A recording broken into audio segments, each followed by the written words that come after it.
Welcome, welcome, welcome. I'm Erika. And this is Sherry. And this is Generation Conversation. Where old school meets new school. New school meets old school. Welcome, welcome, everybody. Happy holiday season. Yes, the holidays. They are upon us. The most wonderful time of the year. It is. Allegedly. It is.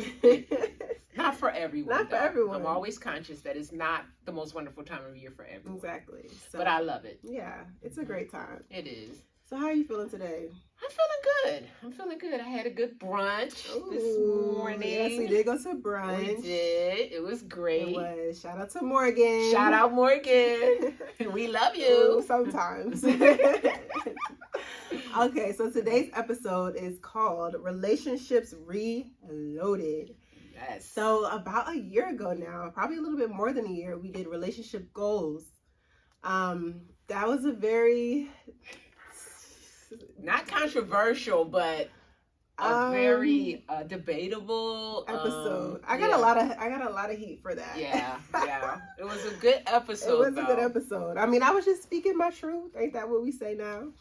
Yeah, that is what y'all say.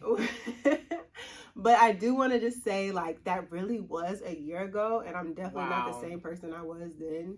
Oh, so you feel differently? Yes, Okay. Very much so. Interesting. See, we grow in these episodes. Exactly. See, I grow in life, my experiences, and you listen. Yeah, that's good. Yeah, and I talk to other people. Right. Get a lot of feedback. So, good. Yes, good. I think so. Well, we decided to do, because we had such a big request for a second part of relationships, that we decided to do Relationships Reloaded. Mm-hmm. But this time we're going to concentrate. It seemed like the first time we concentrated more on the single life, and the relationships as a single person. So this time we're going to go into the married life. Ooh. Just to see, get perspectives about the marriage life, how marriage is different now than it was in my time, etc., etc.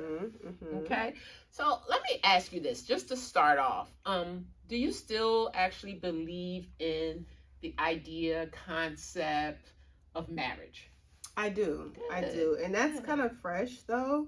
It was the moment in time where I didn't, and I kind of steered away from it. Where I wasn't really fond of the whole idea of marriage for my own personal reasons.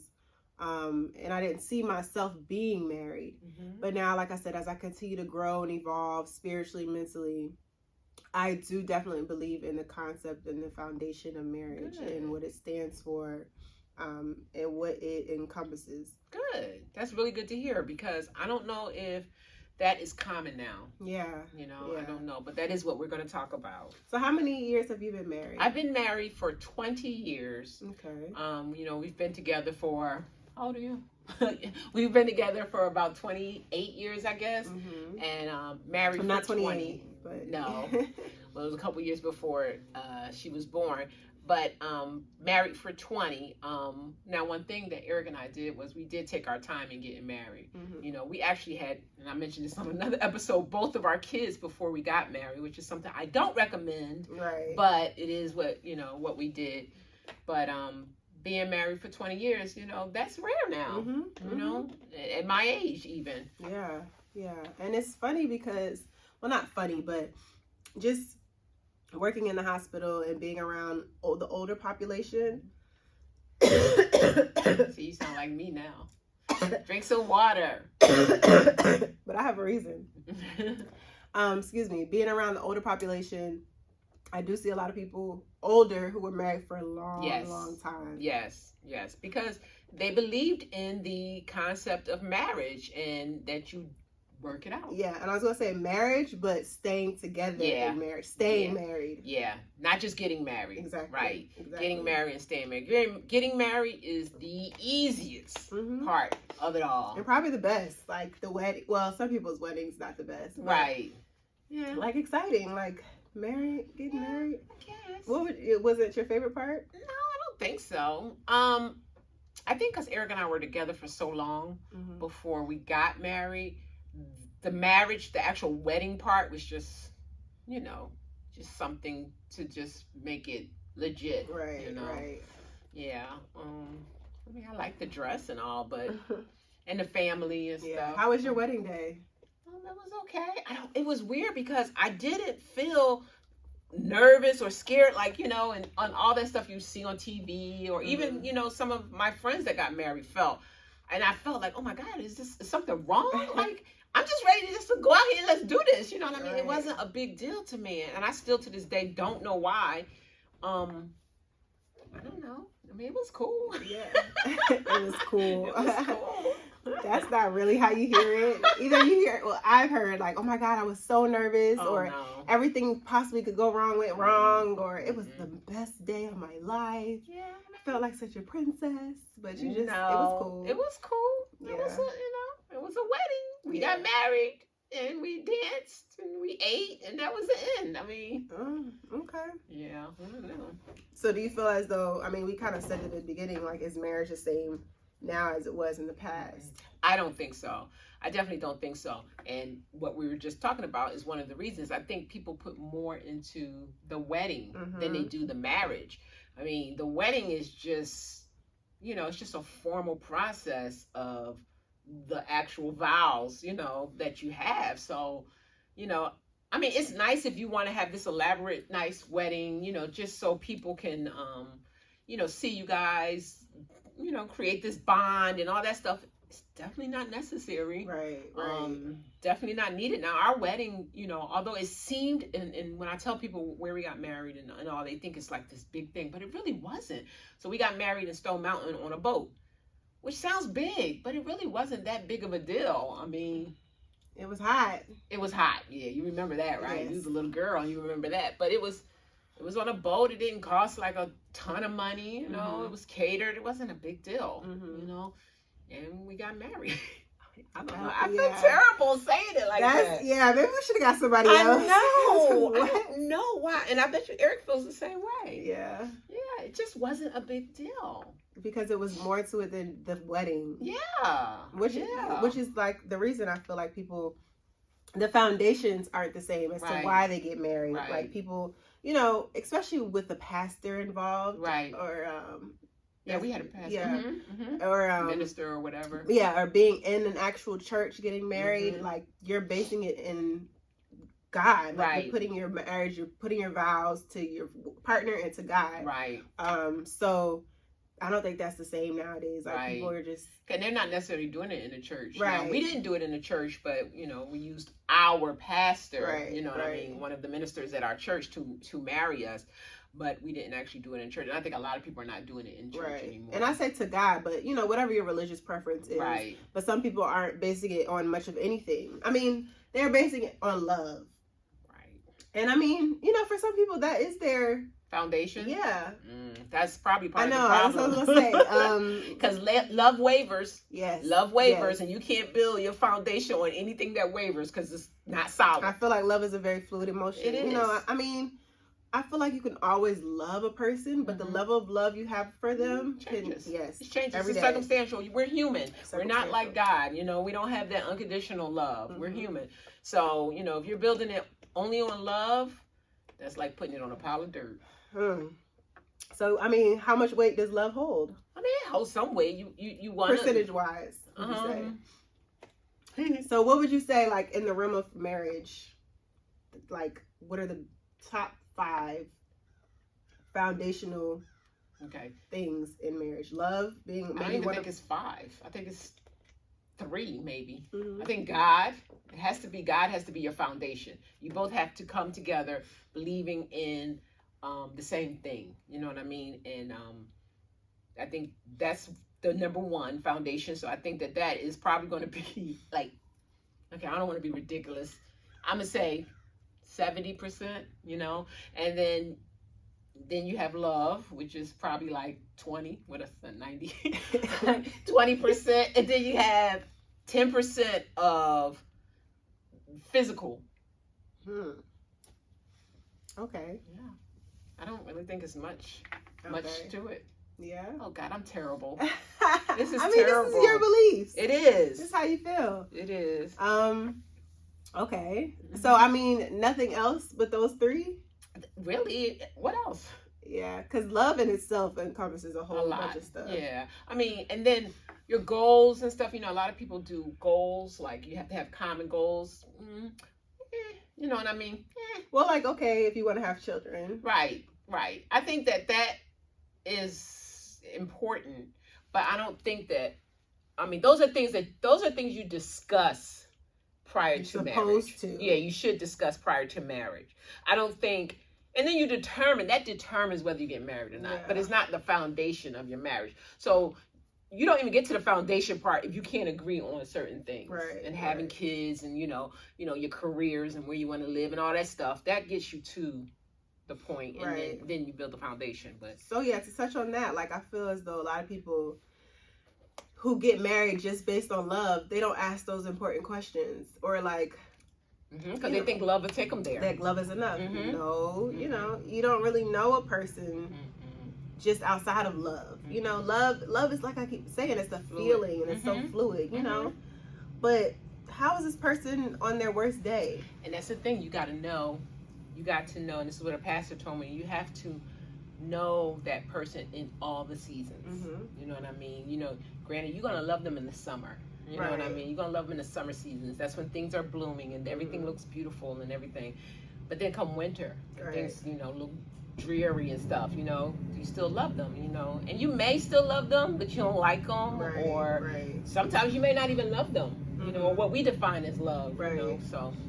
And I feel as though, and you know, this is only my opinion, and this is kind of from a skewed viewpoint, I guess maybe from like movies and other people's experiences, not my own personal, because, you know, I've never been married, but people and how they work hard to keep a marriage together. I feel like back in the day, it was kind of like an obligation. Now I feel like people feel like as though they have more say in if they don't want to be married. But their reasoning behind getting a divorce is not, I mean, I say it in my opinion, is not always legit.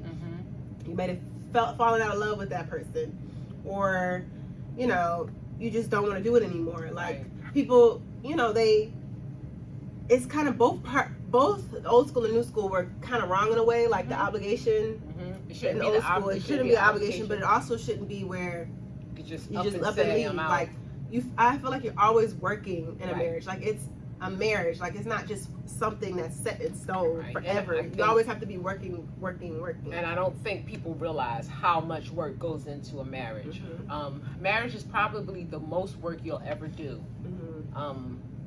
In anything, you know what I mean? Not in any, first of all, definitely in any relationship that you have, whether it's your brother, your sister, your cousin, your children, it does not require the amount of work that it does in a marriage. Your marriage requires more work than you do on your job. I don't care where you work. You know what I mean? I don't care. It's more work to it, and I don't think people realize how much work it is. Now, you know, in my day coming up, you know, my parents and grandparents, aunts, uncles, and stuff, you know, they stayed married because that's what you were supposed to do. You know, that's what you got married to be married, to stay married, and you know, you did whatever. I do believe a lot of times they took a lot of things that they may not, you know, shouldn't have taken, but a lot of the times, you know, things were different then. You know what I mean? Women weren't working as much, so I think a lot of women stayed married, financial reasons, for the kids, things like that. Nowadays, you know, that's not the case. So, you know, women will easily go and say, I'm out. You know, I can do this by myself. I don't want to be miserable. And, you know, although I do not agree, or I do not promote, not that I do not agree, because I do agree on some divorces. And although I don't promote divorce, I do know that there are cases where people should get divorced. And I do know that if you didn't get married with God, if you didn't get married with God in your marriage, you know what I mean? And then you decide to divorce, I think that's okay. Because it wasn't set on God anyway. You know what I mean? So. That's okay. Yeah. Okay.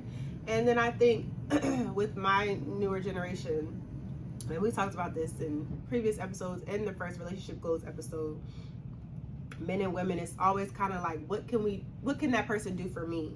Like, I don't feel like we're building ourselves up to be that compatible partner. Like, we're focusing on, like, let me find this compatible partner, or who is this right person for me? Well, are you being that right person for someone else? People think getting with somebody or getting married, they're supposed to fix them, or they're like they could come just with all their baggage and just lay it out and load it on that person in a marriage. Like that's not going to work in a relationship. So why the heck would it work in a marriage? It definitely won't work in a marriage. It's just people aren't looking to be better partners. They're looking for partners to be better for them. But right. We're not fixing ourselves first. So we're not trying to be suitable partners. Yep. And then to even swing that around differently, you know, a lot of people are like, you know, when they're single, they're like, you know, I'm becoming independent. I'm so independent. I'm so independent. And they think, you know, you take this independent person and you put it with that independent person, y'all get married and everything's going to be great. Wrong. Being independent does not work in a marriage. You have to learn to be interdependent. Interdependent is the key. And that's learning how to take yourself and work with someone else. You know what I mean? So you can't be dependent. You can't be dependent on somebody, like you said, for them to fix you, for them to, you know, you can't depend on people financially. You know, that shouldn't be the reason. You also can't be independent. It's about you, you know, you. You have to be interdependent. And that's where a lot of people fail, I think. Right. And that's probably, too, the reason why the idea or concept of marriage is kind of getting away, because what people are looking for in marriage is, I don't think, not what they should be looking for. Like all this stuff you name, like you shouldn't be looking for marriage to build you up as a person. Right. And the way I see marriage in my single view is a compatible partner who is a partner, essentially, you know, a partner in a team who are you working to build with together through the rest of your life, like through all obstacles and avenues of life. Of course, love is going to be there, but love is not going to be always at its peak. Not at all. So it's somebody you can see yourself with, who will build with you, who will grow with you through all seasons. But people, you know, marriage, oh, I got the ring. Oh, you know, I got the kids. I got the status, the name, the last name, or, you know, just all these different reasons, or I got companionship, but in a way where I ain't got to ever be alone. That is not okay. Like, stop getting in relationships and marriages and all this stuff just out of fear of being alone.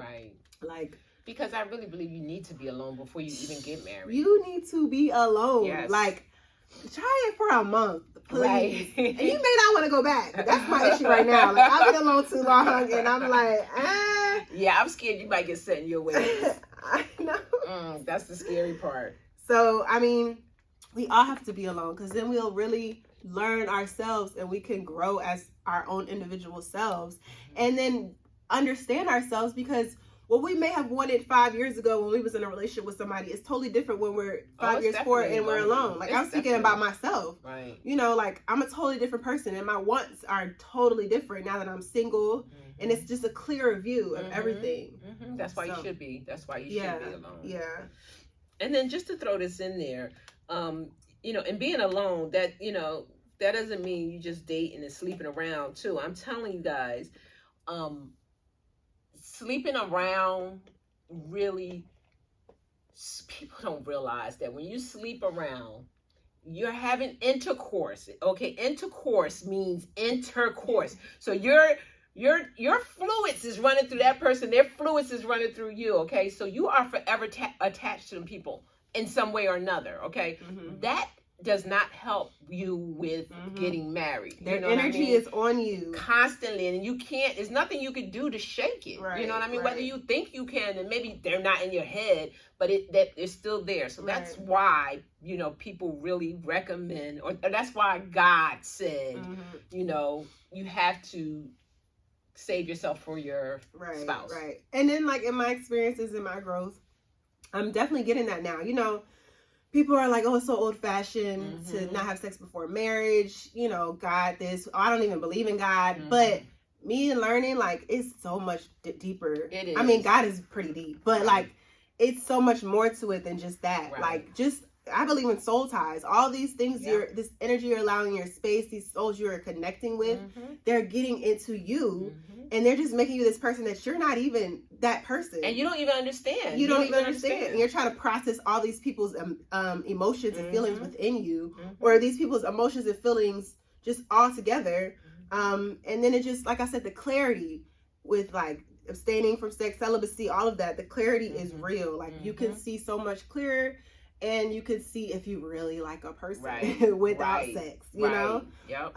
It's become the norm. And, you know, I grew up in this generation. I already know, guys. Like, I know what time it is. I know what's all in the media. I know what we all are drawn to, the music, all of that stuff. Like, sex sells. Yep. So I get that it's hard and everything, but just trust me when I say, like, it's a totally different world.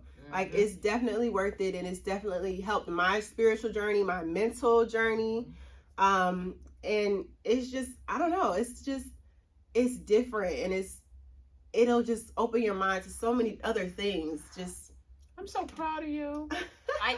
I'm so proud of you. Yeah, we never talk about this stuff like that. No, we used to talk about it, sorta. But yeah, because you know, I got to do my life on my own, and that's why I don't you know, ask you a bunch of questions because even like outside sources will skew my view. You know, granted, you know, not to say it's bad, but it's like then it becomes not my view. Right, you have to find it out by yourself. Right, exactly. Right. Like, I'm really trying to become my own person, and sometimes I have to totally cut off from the outside world. That's why I take my social media breaks. That's why I might not talk to my family or like see them. I like go some days without actually seeing them, because I need to figure out who I am as a person to understand like myself and like what I attract or what I like, so that when trying to find a suitable partner, I'm like, okay, this is legit. Like, that spirit of discernment is real, and abstinence, celibacy, all of that will help you become clearer in that. Right. Your dad's going to be so proud of you. And the thing is, and as a parent, and to my parents out there, you know, you teach your kids foundational stuff. You teach them things that you want them to know, and then you have to trust. You have to trust that they'll take that, and then you got to back off, and that's really hard. It's really difficult. And you'll see when you have kids, but it's difficult. But you have to do it for that reason, so that you could find yourself, so that you could become who you're supposed to become without influences from me. You know, we've already given you the foundation. We've already given you that, you know, initial push, and then we gotta let you go. It's like riding a bike, teaching you how to ride a bike with no training wheels. It is, you know what I mean? It is. You know, I fell sometimes, and I broke some bones. We let you go, and we watch you fall. We watch you get back up. Go. Yeah. And now you all the way down the road, and I can't even see you. And now I'm all the way down the road, and hopefully my partner will be like, hey. And he'll come and crash into you. No. He'll come and put me on a bigger bike. No. That's not what I'm supposed to be looking for. But yes, so like, and I feel as though I talk to so many people who are married. I still know a lot of people who are married, surprisingly, who says, you know, they weren't looking for it. And I'm just like, well, you know, I'm never looking for it. I'm just chilling. But that's always how it goes. I was never looking for them. You know, I was just doing my own thing, and then they came along. But I don't want you to get stuck on that idea to just be not looking for it, or to just be kind of doing your own thing. That doesn't mean out there partying all the time, out there doing XYZ. Literally doing your own thing within yourself, growing within yourself. Like, I can't stress the importance of that. And I take it from my self-experience, but I just know, like, growth is important in all aspects of life. Other relationships, platonic relationships, family relationships, jobs, careers. Growth within yourself, just, it reaches out to all of that. So, of course, to find a suitable partner, a marriage is going to highly affect that. Absolutely. Another thing that I think is lost, or has been lost in the journey of marriage, is, well, not so much that it was lost, but it's needed more. Because I don't think we did it much coming up. Is premarital counseling. I think counseling is something that, you know, my generation needed more of, that we didn't do. But this generation, they're open to more counseling, but I don't know how much premarital counseling is happening. You know what I mean? I know there's a lot of churches that won't marry you unless you get premarital counseling, but see, you don't want that premarital counseling just to get married. You know what I mean? You want the in-depth premarital counseling. You want the premarital counseling that will say, you know, look, let me talk to him first. Let me talk to her first. And then I talk to y'all together. And then they may say, you know what? I've seen where pastors have said, no, I'm not going to be the one to marry you, because they didn't feel it. They didn't feel like they were ready. And they were like, no, I'm sorry, but I can't marry you. And that's some true pastors, or that's some true counselors, you know what I mean, that are willing to do that. So, you know, I think premarital counseling is absolutely necessary. Yeah, Absolutely. I agree.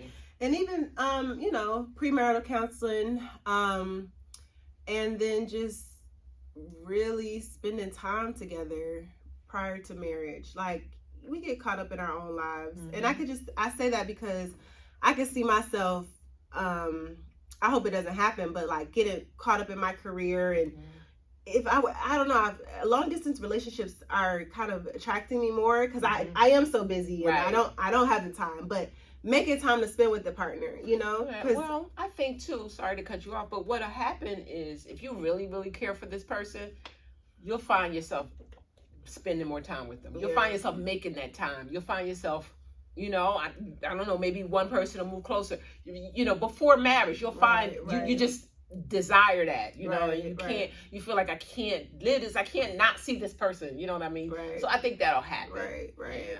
Ooh, I can't imagine moving for somebody. I gotta love you. I know. Ooh, child. But then again, I don't know, because you're so open to traveling. I know, but I travel and then I come back to my home. Yeah. But then my home will be someplace else. Yeah. So I mean, I'm open to it. It would just take that right person, for sure. Right. But yeah, and then so counseling has become bigger, so it's good in a sense of intermarriage. Like, a lot of counseling is needed when you're married, absolutely, to continue to progress in the marriage. Now, I don't think if you need counseling the entire time, every day, all day of your marriage, then you probably shouldn't have got married. Okay, but you do need re-ups. That's what we call them, re-ups. You do need to go, counsel, like because what happens is when you're married, you go along, then you get to a point where you get jammed. You know what I mean? You get kind of stuck. And then, you just need some help getting through it. And then you'll go along, and then you'll get stuck again at something. You know what I mean? It shouldn't be the same things. You know what I mean? You should be growing and getting past it and figuring it out. But sometimes it is the same thing. But you got to get through it. And I think counseling definitely helps because you get a third perspective. Because I don't care what, when you're married to someone, especially if you're going through a rough time in that marriage, if you say A, they're going to say B. I guarantee you. You know what I mean? But then if that person say B, then that person that said A, it was like, oh yeah, B might be right, yeah. So you just need that third party opinion that has no interest in the marriage as far as, they could care, they're just being neutral. Right. So yeah, premarital counseling is very, very important. So what do you think about pregnancy versus marriage? What is the bigger commitment? I think the bigger commitment is marriage. Really? Because, well, first of all, it's a longer commitment.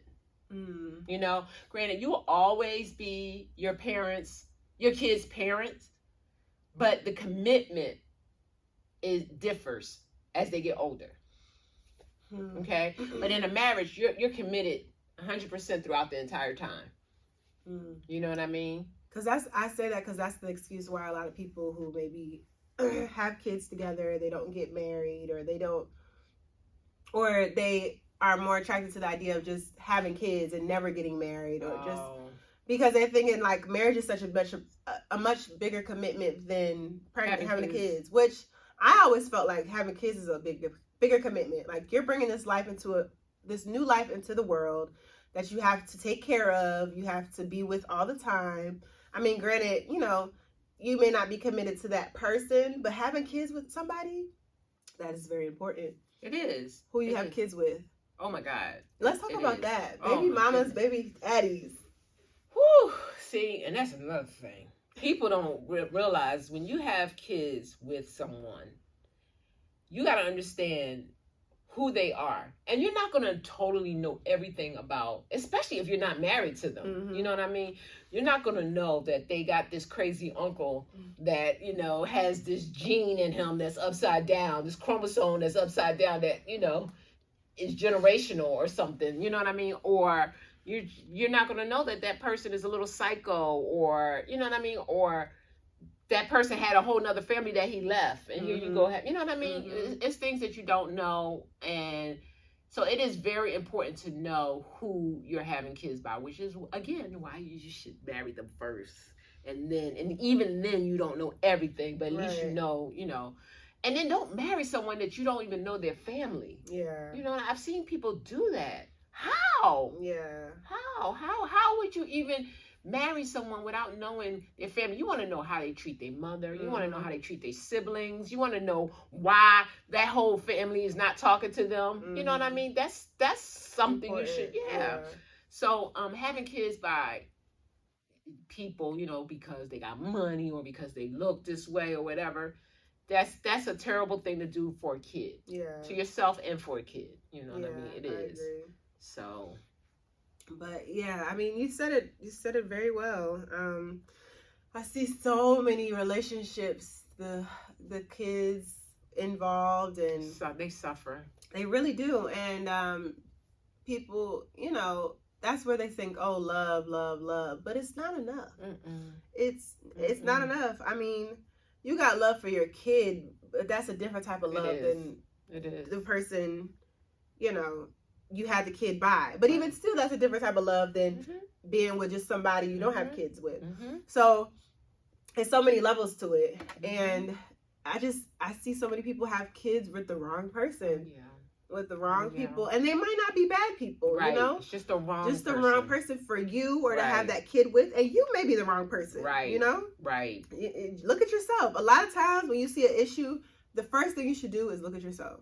I'm telling myself this because I don't even do that, but you should look at yourself. Like, what about me? Like, what could I have done differently, or what is the deeper issue here? Right. Even your reactions to stuff. You know what I mean? You say, why am I reacting this way? Why does this bother me so much? You know? Yes. Because sometimes it's just an insecurity in yourself. But yeah, so many kids suffer. I hate seeing it too. As a result of, you know, I've seen people, you know, that trap the other person, you know, thinking that, like you said, the kid is going to make things better or make them love them more and stuff like that, and the kid just suffers. You know what I mean? Every time the kid suffers. So if you really love them like you say you love them, you know. But it's hard. I mean, and that's why I feel like it's a bigger commitment, because there's so many more things in play with having a kid with someone. And I get that. Yeah, I can see how you would say that that's a bigger commitment. And I think it is a bigger commitment for a limited amount of time. Shorter amount of time. So I guess you could go either way. But that could be so much more detrimental. It could. I feel. It could. And, you know, with a marriage, you're dealing with two grown-ups, supposedly. Right, you know what I mean? So I just think, you know, people are, now in my generation, we're just, you know, having babies. There's no commitment. Oh, I don't believe in marriage, or I don't want to get married, but I'm going to still have kids. That's why I'm like, well, you having these kids, that's a big commitment, but you don't want to get married. Right. You want to be tied to this person you don't like for the rest of your life. Really, it's a long time you're going to be tied to a person, basically for the rest of your life. But you don't want to be tied to somebody you love and you could build with for the rest of your life. Right. And I often think, I go back and forth with this. I wonder, people who don't want to get married and make that commitment but want to have kids, why don't they just adopt? Because then you know, you know what I mean? You know, I'm not going to be with anybody. I'm doing this as a single person. I know this, you know what I mean? And it's no other person involved. Right. You know, just adopt. It's a lot of kids that need to be adopted. Because they don't want to be alone. Okay, then adopt. You won't be alone. Yeah. You know what I mean? In a companionship type of way, romantic. Well, I mean, then adopt and date. You know? But just be careful about who you have around your kids, too. Yes. Ooh, oh, yeah. That's a whole nother episode. I'm episode. going to say, that's something. Ooh, goodness. Totally different. It is. So, what else about marriage? I think that, I was going to say about, okay, so for instance, it's for you, okay? So what do you think is, I don't want to say keeping you from getting married, outside of the fact that the guy didn't show up. But, I mean, let's talk expectations. You're funny. So, expectations for me, I want someone to be loyal, to be honest, to be able to communicate, and to be God-fearing. Okay. Up until the God-fearing, I would have said you should get a dog. Dogs can't communicate? Yeah, they can. Loyal, honest. Well, it looks like I'm getting a dog. No, those are good qualities, but I know and you know that there's a lot more to what you expect. Like what? Okay, like career-wise, you want them to have their own house, you want them not to have kids. Expectations and then standards. Aren't those two different things? Yeah. But are those standards? Yeah, like having their own house, or is that? That's why I'm like, are expectations and standards the same? That's a good question. Because a standard is like you have your own house. I expect you to have your own house. That's why I don't know. I mean, with that, I just I kind of expect you to have your own place. It doesn't have to be a house. Okay, here we go. A standard is a level of quality, something that is accepted as a norm and generally used as a basis for judgment. Loyal. Okay, right. So those are kind of like the character traits. Right. The standards. An expectation is a strong belief that something is going to happen in the future or a feeling that someone or something is going to achieve something. One is fact, the other is fiction. Okay, no. All mine is... Oh, wow. No. Maybe look up expectations of people. Okay, so there's a big difference between high expectations and high standards. The difference between an expectation and a standard is that the standard is the bar, and the expectation is our belief about whether students will ever reach the bar.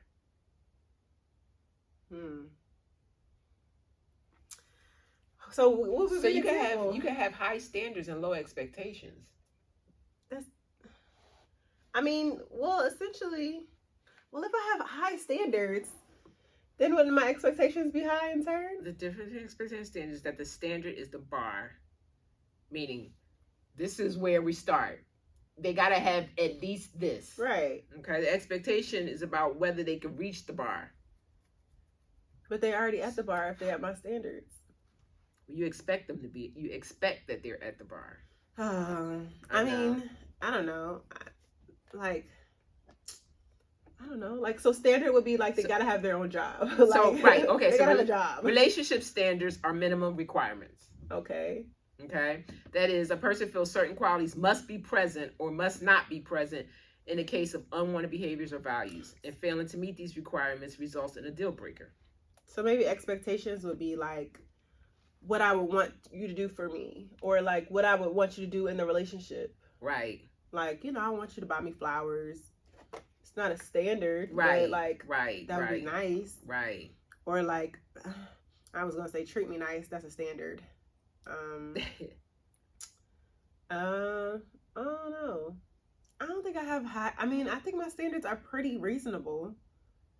Yeah, I think so. Yeah, you're saying I have high standards. Or you not? Well, no, but those standards that you mentioned were good, but I was thinking you're saying like the house, they have to have a house. No, I said a place, like their own place. Okay, their own place. They have to have their own place. No budging. Okay, when you say their own place, what if they live with a roommate? That's fine. Okay. I just don't want them living with their mama. What if the reason? Wouldn't that depend on the reasoning? I know. Reasoning. We did talk about this. What if he's taking care of his mama? Or you know what I'm saying? Or it just is not financially feasible for him not to live with his mom. Or you know what I'm saying? These always turn out to make me sound awful. Every time. Yeah, it is situational. It is. But so that would be an expectation then, not necessarily a standard. Maybe, right. Because maybe his mom is sick. Right. Maybe he's in between homes. Right. That sounds bad. In between getting his own home. Right. Yeah. Right. Dang, that made me sound bad. Because remember now, there was a time when you was at home, which was the other day. And that's why shut up. That's honestly one of the times I wasn't really trying to date. Remember, I used to be like, I don't want to be with nobody while I'm in my parents' place. Yeah. But if you came across somebody that you liked during that time, you would feel a certain kind of way if they said, I'd be like, okay, bet now I have to work towards getting my own place. But you are working towards getting your own place. Okay. You know what I'm saying? But yeah. Okay. Because I'm just getting myself deeper in the hole. So like job wise, right. like career. So I mean, okay. So would it have to be a career or a job? That's up to you. I know, right? That's up to you. Something. I mean, like anybody, I feel like could have a job. My thing is goals, like aspiring goals to be better or do other things, and bigger goals than yourself. Right. And I get that. So you have people who are working just, say for instance, they're just working just 9 to 5. It's just a job. It's not a career. But they're striving to do this. Exactly. They're striving to do that. Exactly. So that's good for me. So to me, in that case, then your standard is a job. Well, definitely a job. Is it definitely a job? Yes, you have to have a job. Okay. What if they're between jobs? What if they took a package? Why is this happening to me? Why do I have to make all the? I know, because I don't even know. No, they have to have a job. I'm putting my foot down. They have to have a job. At this point, they have to have a job. Okay. I have a career. Right. They have to have a job. I'm not budging no more. Like, I'm growing because they have to have a job. Okay. But the expectation is they're working towards other things. Right. Okay. What if they have a lot of money and no job? What if they got a lot of money doing? They're not. If they're a scammer, no. No, like they got a lot of money from something. I don't know, an inheritance. But they ain't working. They gotta have a job. Okay. You have to have a job. Okay. Job builds character. Next. Okay, very good. Kids. Girl, because if you say they can't have no kids, you might as well hang it up and go ahead and adopt me some grandkids. Because it's a shame, but... Why did you put me on the spot like this? It wasn't supposed to go like this. What time is it? It's almost over. Jesus. So I'm going to be humble, open, and transparent. Shout out to Michael Todd. And talk about how my first relationship... It was kids. Too many kids? It was just kids. I mean, it was one. Yeah. But it was one initially. But, like... it was one initially. And that was a lot. So I'm kind of burnt out on that. Like, now, why was it a lot? Because of the baby mama drama. Right. It was a lot. Now, granted, that could be different. It's so situational. Right. It could be different with someone else. But I just really would not want the person to have kids. And then I want to experience me being a first parent with a first time parent, you know? So I really, really, really would want them to not have kids. Right. But if they have kids, it's a lot of stipulations in that. Right. Like a lot of things that we have to go through. Right. Or that boxes you have to check there. I'll be like, okay, then cool.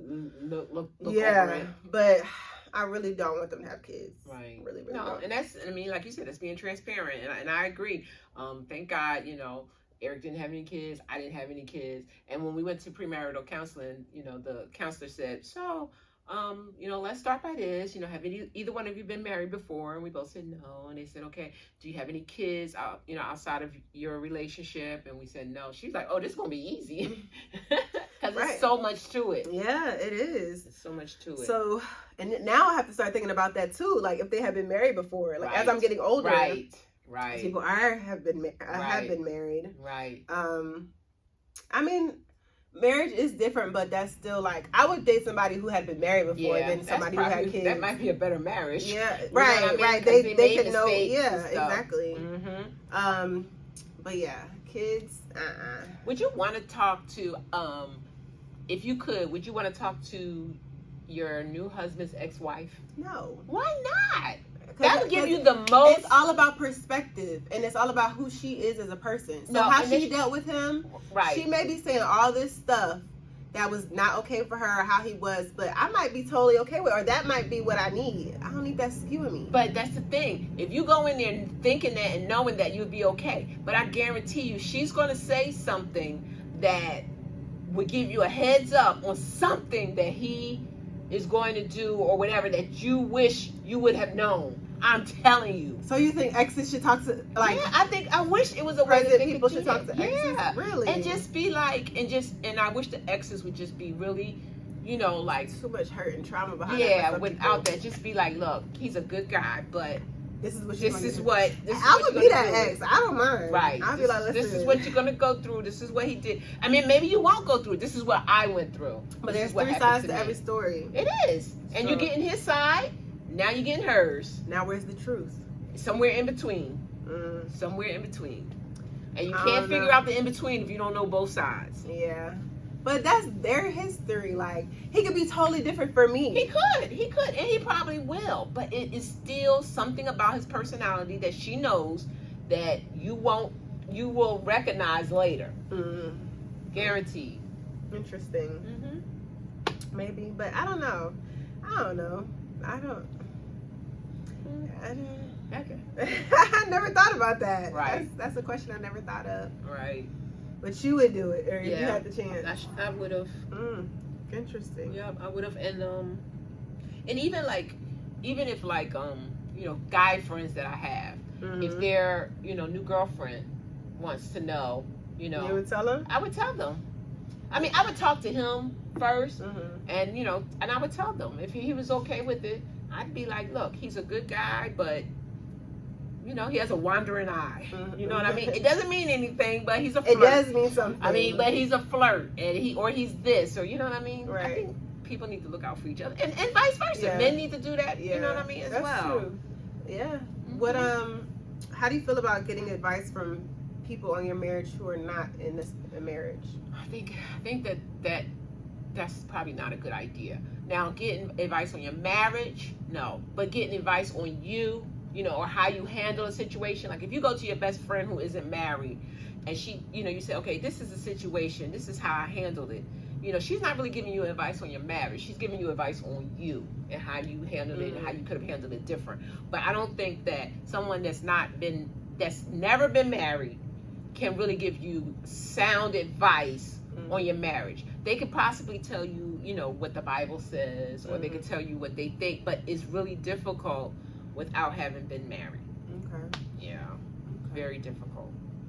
So do you feel as though your marriage should be like completely private, like as far as nobody knowing what's going on in your marriage, like in order to give people pointers who are newly married, or like kind of be transparent? No, I don't think it should be private. I think you should be transparent. I think that and because you never know, because the reason a lot of people are not getting married and not doing this whole marriage thing is because they haven't had really good examples of marriage. Yes. And I think that we as the married people we did a terrible job with showing these people the good, the bad, and the ugly. And the thing is, like, even when they see the bad part, granted, you're like, I don't want my kids to see us arguing. Yeah, your kids need to see you arguing. Conflict because resolution. they need to see how you overcome those arguments. You know what I mean? They need to see how you get through it and how you still love through it. You know what I mean? Stuff like that. So, of course, you don't want to. Well, you don't need to be getting slapped up at all, but you don't want your kids to see you getting slapped up or anything like that. But no, we need to. So I think you should be transparent, and you need to talk to singles, single people who are looking to get married. And I think that it's very important that as a married couple, you should stay around other married couples. You should have married couple friends, go out with, stuff like that, because you can relate. Yeah. You know what I mean? I definitely think it's important for married couples to set an example, Yeah. or not even set an example, but to be open to others, because it's like you said, it's we don't even think about marriage in our generation anymore, Right. because we don't have any examples or Right. good examples. We don't know what's going on because the marriage is so private, Right. hush hush. You see them together one day, then they're divorced. And it's like, okay, well, what happened? Right. From how did you go from A to Z? Right. Like, Yep. tell me so I know. And what I to do. ask that question when Yeah. people get divorced, and you could tell me. I mean, you could tell me to mind my business. That's fine, but what happened? I need to know, because I'm trying to avoid. You know what I mean? This happened. You've been married for this many years. What happened? Yeah. You know what I mean? I'll be married for that many years soon, or whatever. Yeah. You know what I mean? So yeah, that's very, very, very important. So what is one piece of advice that you give to singles who are looking to get married? I would say, of course, there's a lot of advice, but if I had to pick one, I would say go into this relationship prior to marriage with your baggage, your little sack of expectations. Okay, sit down with your expectations and let him have his expectations, and you guys sit down and unload it so that he knows and that you know what's expected of you. Because I think most of the issues that come up in a marriage is because they're not meeting each other's expectations. How are they going to meet it if they don't know what they are? So I think you got to, everybody goes into relationship with expectations. Discussing those expectations and, you know, letting the other person know what you expect, and letting them know that I cannot meet that expectation is very important. So I think that's the number one thing. Good. Good. Okay. So we're gonna pray for Erika, guys. We're gonna pray. I did so much better this one. You did. You did. She comes across the right man for her. Yes. And that, you know, he does only good by her, and she does good by him. Right. And he has a great family, because that's very important. Oh gosh, that's so important. Ooh. Yes, Lord. So much to pray about. It is. It's just, you know, and when you get in a relationship, you got to remember, we get in that relationship with you once we know the person, you know, so. For sure. But all will be well, you know. What's meant for me will be. I'm enjoying this single life with a clear mindset, openness to it. It's definitely been a long journey from a year ago, or even years prior to, you know, but it's definitely a great journey. Right. So I'm just excited to see what else it has in store for me. I know, because maybe the next episode that we do on relationships, part 3, will be doing something where you're in a relationship and you can do it from that perspective. Yo, that would be crazy. We'll have a guest. That would be hilarious. That would be hilarious. I gotta stop saying that in order for it to happen. Right. Because I'm like, I'm taking it as a joke every time we talk about me being in a relationship. Like, that's not a good start. That's not a good start. Okay. Oh my God, that would be so great. Good job. But yes, thank you guys for tuning in. As always, hope y'all enjoyed. Yes, have a good holiday. Yes, have a good Merry Christmas, Merry Happy Christmas. New Year. That's Set right. some goals. Yes, be great. Yes. Peace. Peace.